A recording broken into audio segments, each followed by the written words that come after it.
Shalom, shalom, très chers téléspectateurs, que Dieu vous bénisse là où vous nous suivez. Bien, vous êtes dans CGC TV, croissez dans la grâce et dans la connaissance télévision avec le pasteur Jimmy Senga. Bien, très chers téléspectateurs, aujourd'hui, je suis venu vous apporter le message de Dieu qui a pour thème le domaine de l'esprit. Vous savez, le domaine de l'esprit est vraiment vaste. Mais à travers ce message, je vais aborder un point qui est très important et ce point-là, c'est la vérité. Alors, quel est l'impact d'une personne qui marche dans la vérité, dans les domaines de l'esprit? Bien, je me réfère à la prière avant d'aborder ma prédication. Éternel Dieu, je te rends grâce pour ce privilège que tu m'as accordé pour prêcher ta parole à la multitude de gens qui me regardent dans les réseaux sociaux. Et laisse que ton esprit touche leur cœur pour qu'ils saisissent tout ce que je vais leur dire en ce moment. Reçois toute la gloire, c'est toi qui es notre Dieu, au nom de Jésus. Amen. Bien, très chers téléspectateurs, comme je vous ai dit, le thème de ma prédication est intitulé « Les domaines de l'esprit ». Et les sous-points que je vais aborder dans ces thèmes, c'est la vérité.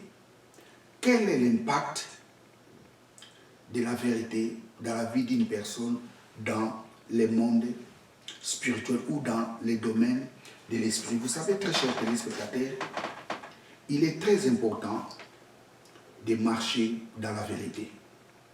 Parce que lorsque quelqu'un marche dans la vérité, il est une personne forte dans les domaines de l'esprit. Bien, nous allons lire d'abord Proverbe chapitre 12, verset 17.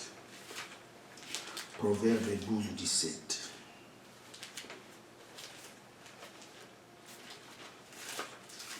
Proverbe 12, 17.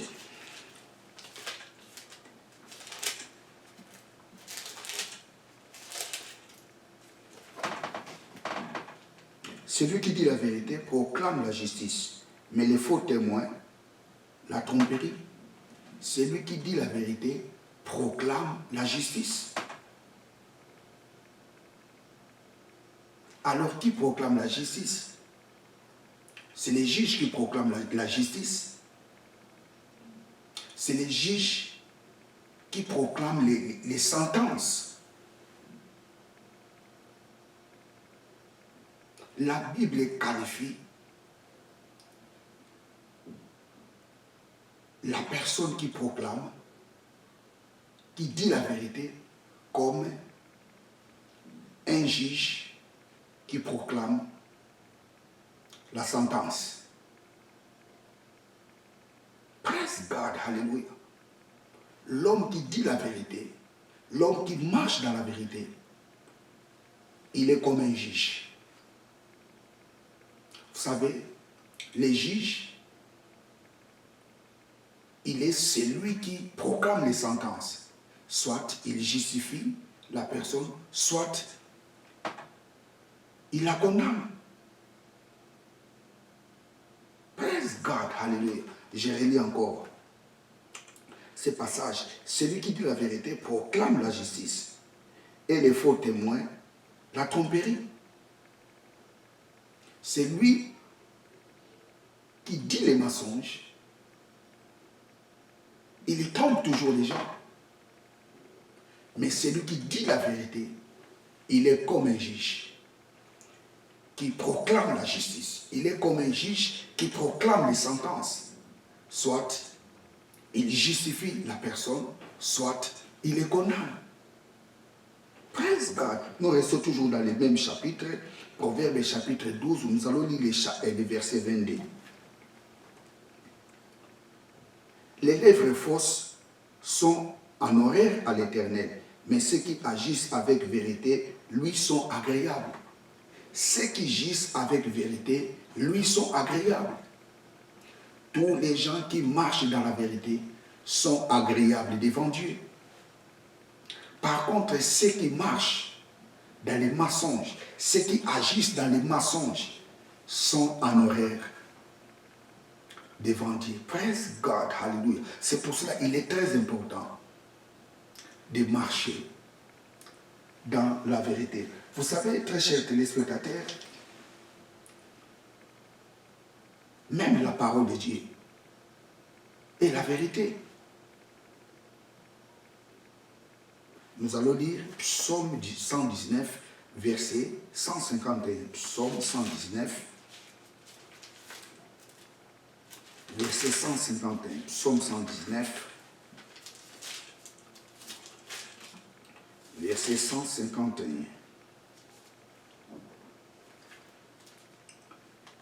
Tu es proche au Éternel, et tous tes commandements sont la vérité. Les commandements de l'Éternel, c'est sa parole. Si les commandements de l'Éternel est la vérité, ça signifie la parole de l'Éternel est la vérité. Et c'est pour cela que Jésus, quand il était venu sur terre, pendant son ministère, il a fait la déclaration: je suis le chemin, la vérité et la vie. Praise God. Jésus est la vérité. Il est cette parole-là qui est vraie. Mais par contre, il qualifie les diables comme les pères des mensonges. Nous allons lire ça. Praise God, hallelujah. Jean chapitre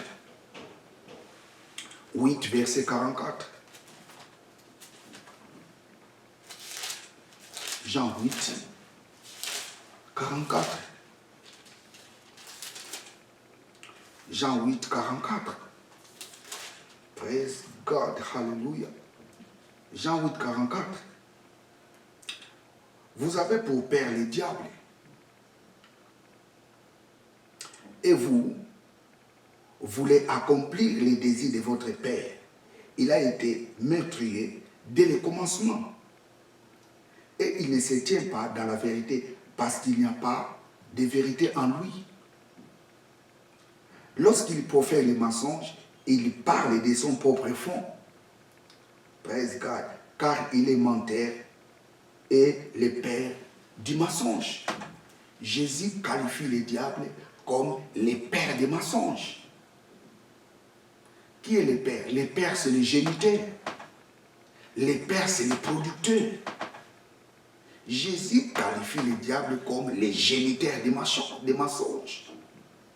Jésus qualifie les diables comme les producteurs des mensonges.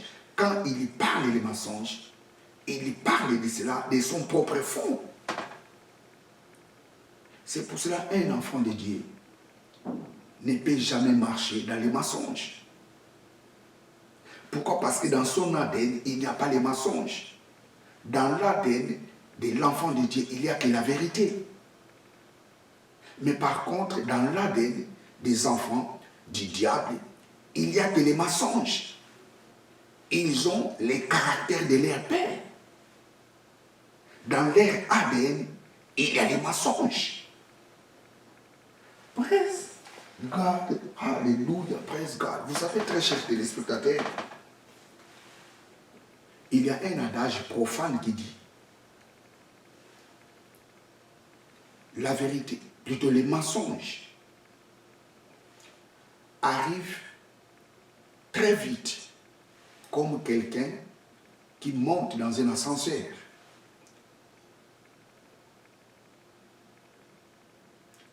Mais la vérité arrive en retard comme quelqu'un qui monte dans l'escalier. Mais en fait de compte, quand la vérité arrive, elle triomphe toujours les mensonges. Praise God, hallelujah. La vérité triomphe toujours les mensonges. Les mensonges peuvent arriver en premier,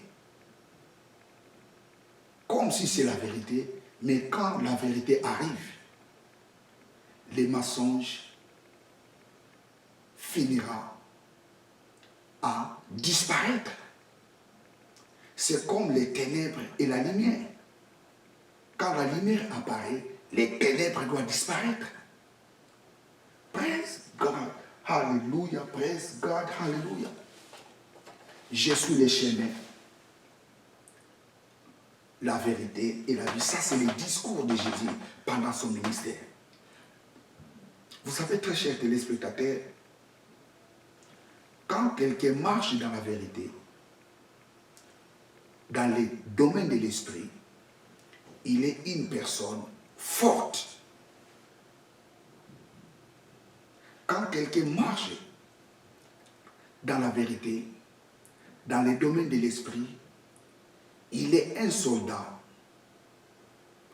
qui a la ceinture dans son rein.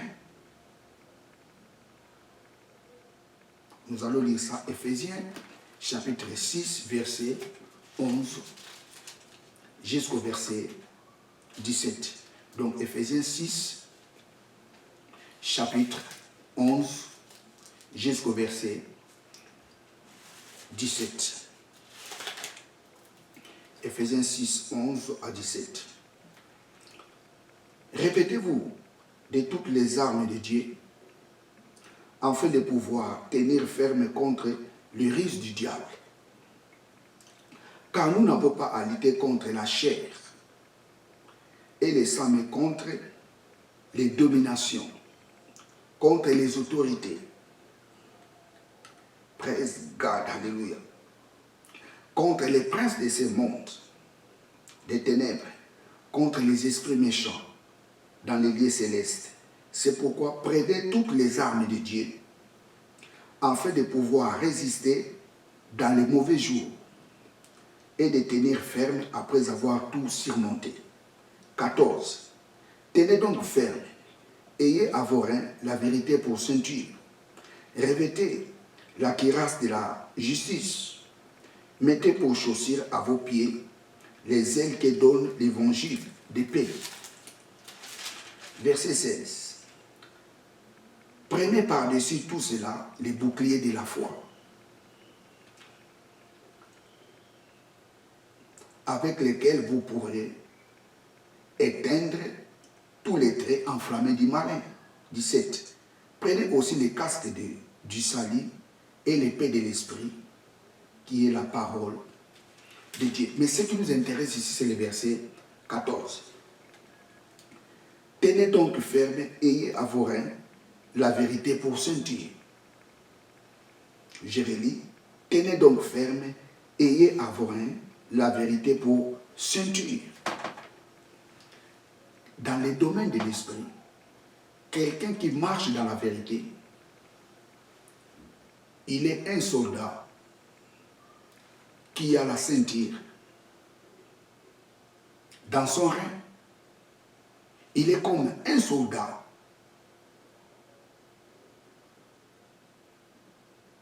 qui a la ceinture.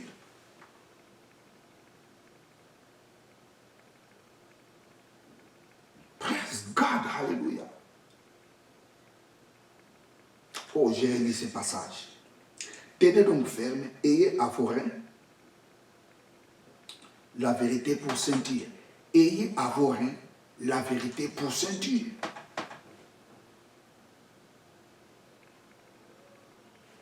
La vérité dans les domaines de l'esprit, ça symbolise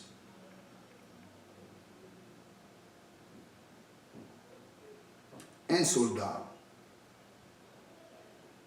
qui a la ceinture dans ses reins. Vous savez, très chers téléspectateurs,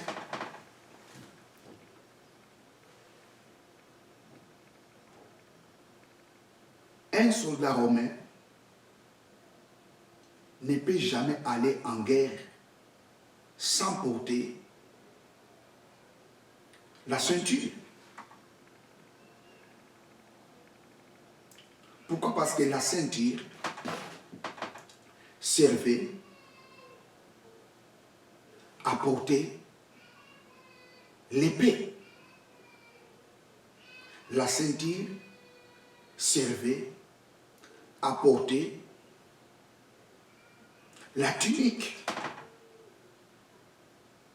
Donc sans la ceinture, tu ne peux jamais porter l'épée. Sans la ceinture, tu ne peux jamais porter la tunique. Vous savez, très chers téléspectateurs,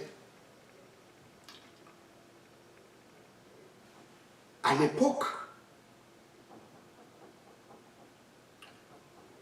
lorsqu'on veut suspendre un soldat,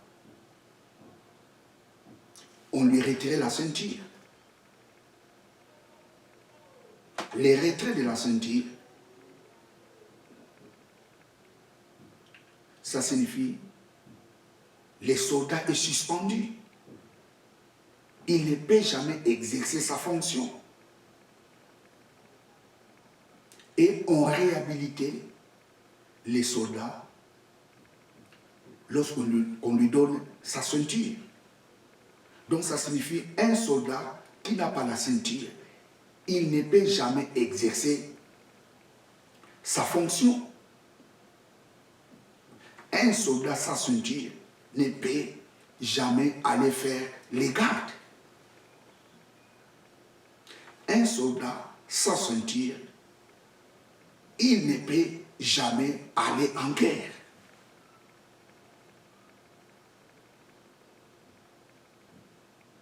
Praise God, alléluia. Je reprends.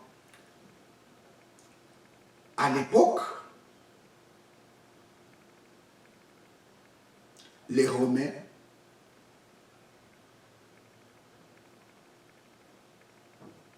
ont suspendu les soldats lorsqu'on lui retire la ceinture et on lui réhabilitait dans son service lorsqu'on lui remettait la ceinture. Sans la ceinture, les soldats ne peuvent jamais exercer sa fonction.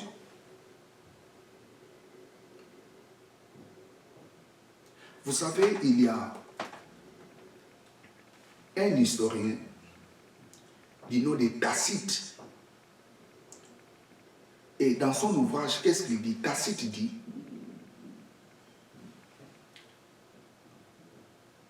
à l'époque, dans l'armée romaine, les soldats se confrontaient entre eux lorsque l'un des collègues cache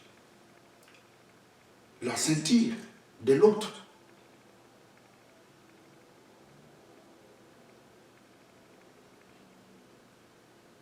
Il y avait des confrontations. Ça, c'est Tacite qui nous parle de ces choses. La ceinture était très importante.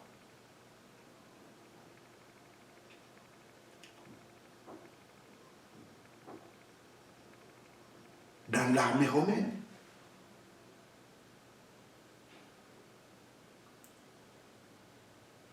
Et les soldats étaient fiers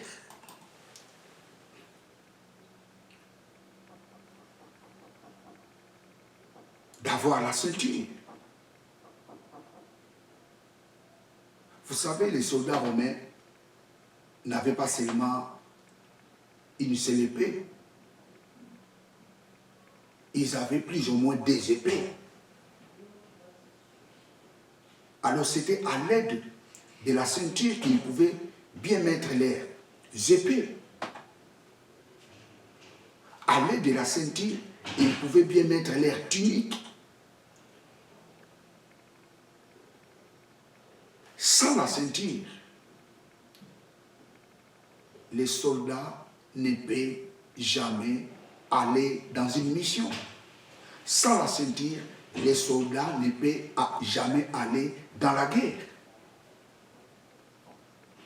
Et c'est pour cela, si vous lisez l'épître aux Éphésiens, Paul mentionne la ceinture dans les premiers rangs. Pourquoi l'apôtre Paul commence par la ceinture comme l'un des armes spirituelles. Ce n'est pas pour rien, parce que la ceinture était la clé pour aller dans une mission.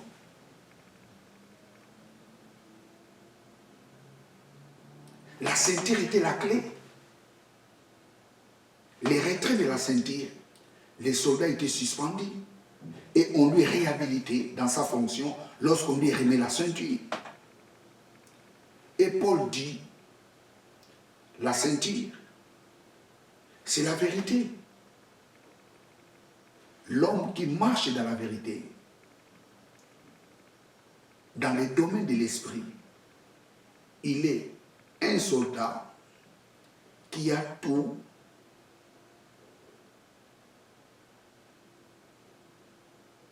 Il est un soldat qui a toutes les munitions. Il est un soldat qui a toutes les armes de guerre. Parce que sans la ceinture, tu ne peux pas porter la tunique. Sans la ceinture, tu ne peux pas porter l'épée. Sans la ceinture, tu ne peux pas porter le casque. Sans la ceinture, tu ne peux pas porter le cuirasse. Plutôt la cuirasse. Sans la ceinture, tu ne peux pas porter les boucliers. La ceinture était la clé de toutes choses. Praise God, hallelujah. Vous savez, très chers téléspectateurs, il est très important que tout homme sache que devant lui, il y a un combat spirituel. Tout homme sur la terre doit savoir devant lui, il a un combat spirituel. Et je sais que les athées ne seront pas d'accord avec moi. Mais même s'ils ne sont pas d'accord avec moi,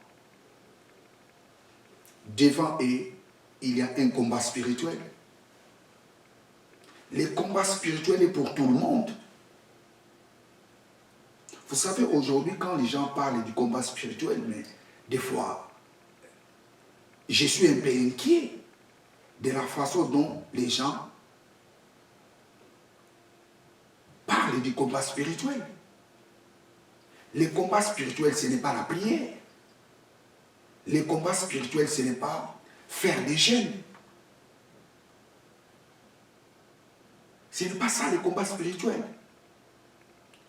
Je mets le sang, je mets le sang, je mets le sang sur mon lit, je mets le sang sous le lit, je mets le sang sur les toits, je mets le sang, je mets le sang.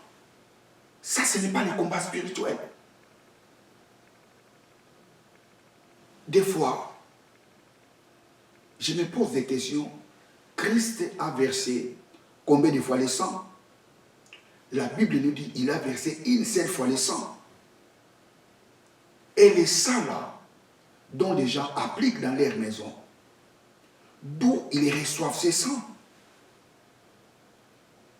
Qui leur donne ce sang? Christ a versé son sang une seule fois pour toutes. Ça, ce n'est pas le christianisme, c'est l'exorcisme.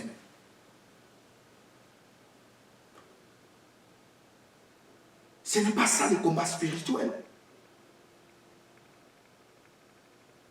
Si tu veux parler du sang de Jésus, il ne faut pas dire « je mets le sang sur mon lit ». Non, il ne faut pas dire ça. Parce que Christ a versé son sang une seule fois pour toutes. Alors qu'est-ce qu'il faut dire? Qu'est-ce qu'il faut dire alors? Mon lit est béni à cause du sang de Jésus. Si tu veux parler sur ton toit, qu'est-ce qu'il faut dire? Mon toit est béni à cause du sang de Jésus. Il ne faut pas dire j'applique le sang de Jésus sur mon toit. Il ne faut pas dire je mets le sang de Jésus dans ma maison. Non, il ne faut pas dire ça. Tu peux dire ma maison est bénie à cause du sang de Jésus parce que Christ a versé son sang une seule fois pour toutes. C'est ça la différence. Les combats spirituels, ce n'est pas les jeûnes.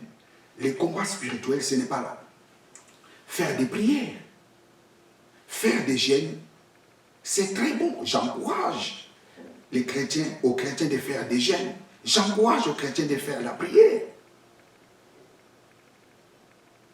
Praise God, alléluia. Vous savez, Paul appelle les combats spirituels, c'est les bons combats de la foi. Lisez l'épître au Timothée.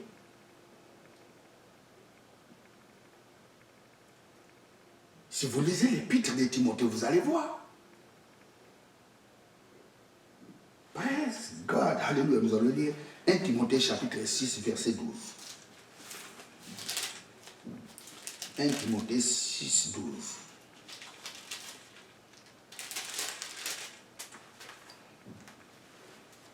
Combat les bons combats de la foi.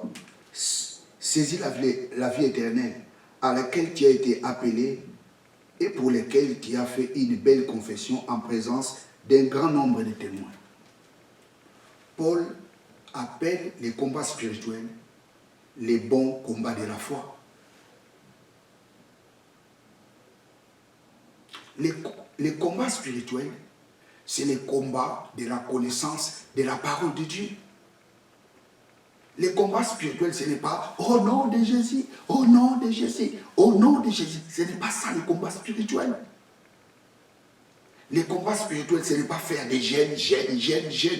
Ce n'est pas ça les combats spirituels. Les combats spirituels, c'est les combats de la connaissance de la parole de Dieu.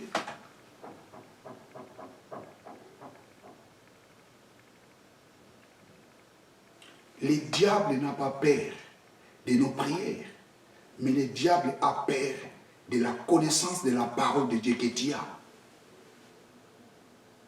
C'est cette connaissance qui donne la force dans ta prière. C'est cette connaissance qui fait que le diable ne s'approche pas de toi. Jésus a fait 40 jours de prière, mais le diable n'avait pas peur de lui. La Bible nous dit, le diable s'approcha de lui. Mais le diable n'a pas pu résister en face de Jésus parce que Jésus avait la connaissance exacte de la parole de Dieu. Le diable n'aime pas les gens qui sont éveillés. Le diable aime les ignorants. Je reprends. Les combats spirituels, c'est les combats de la connaissance de la parole de Dieu. Praise God, hallelujah. Praise God, hallelujah.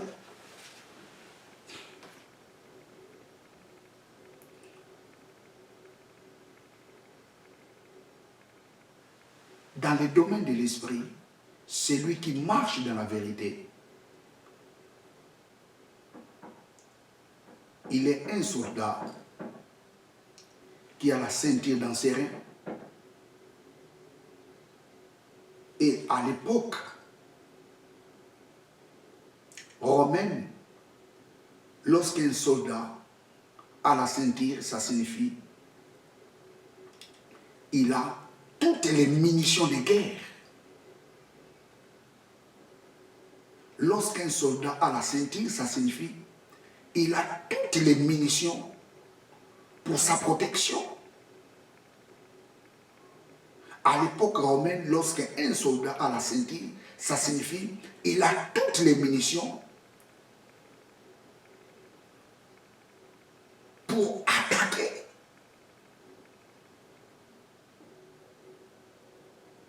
Parce que c'est la ceinture qui donnait les soldats la permission d'exercer sa fonction. Sans la ceinture, les soldats ne peuvent jamais exercer sa fonction. Comme je vous ai dit au début, les retraits de la ceinture faisaient que les soldats soient suspendus dans sa fonction et on lui réhabilitait lorsqu'on lui remettait la ceinture. Praise God. God, hallelujah.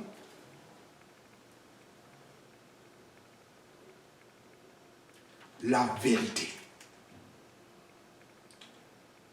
La vérité.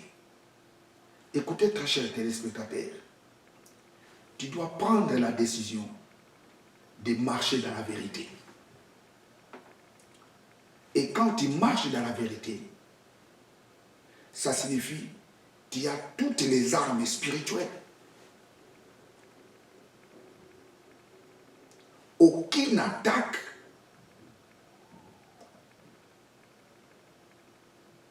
peut neutraliser ta vie. Pourquoi? Parce que tu marches dans la vérité. Écoutez, très chers téléspectateurs, la Bible nous dit, nous ne luttons pas charnellement. Notre lutte n'est pas charnelle. Notre lutte est spirituelle.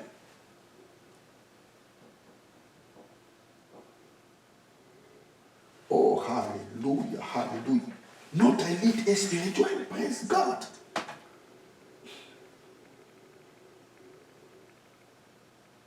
Nous allons lire un passage, Éphésiens chapitre 2, verset 2.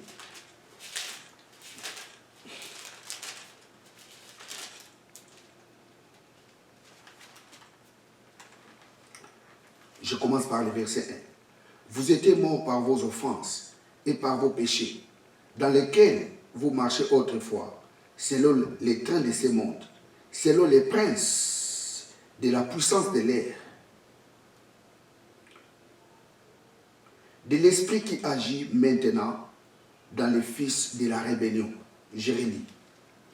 Vous étiez morts par vos offenses et par vos péchés, dans laquelle vous marchiez autrefois, selon les trains de ce monde, selon les princes de la puissance de l'air, de l'esprit qui agit maintenant dans les fils de la rébellion.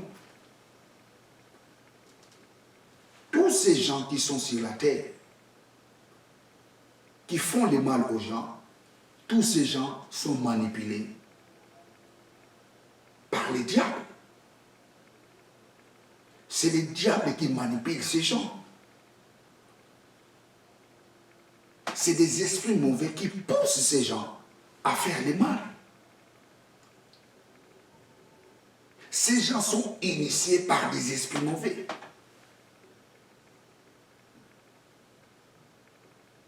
Et ce sont ces gens-là qui accomplissent les plans du diable. Et la Bible nous dit, notre lutte est pour ces esprits-là. Praise God, hallelujah. C'est pour ça que notre lutte n'est pas charnelle. Notre lutte est spirituelle. Parce que nous luttons contre ces esprits.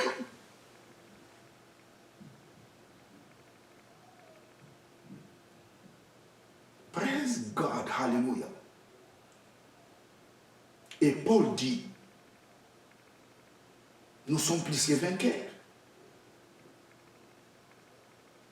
Paul dit ce combat-là, c'est un bon combat de la foi. Pourquoi c'est un bon combat de la foi? Parce que nous sommes plus que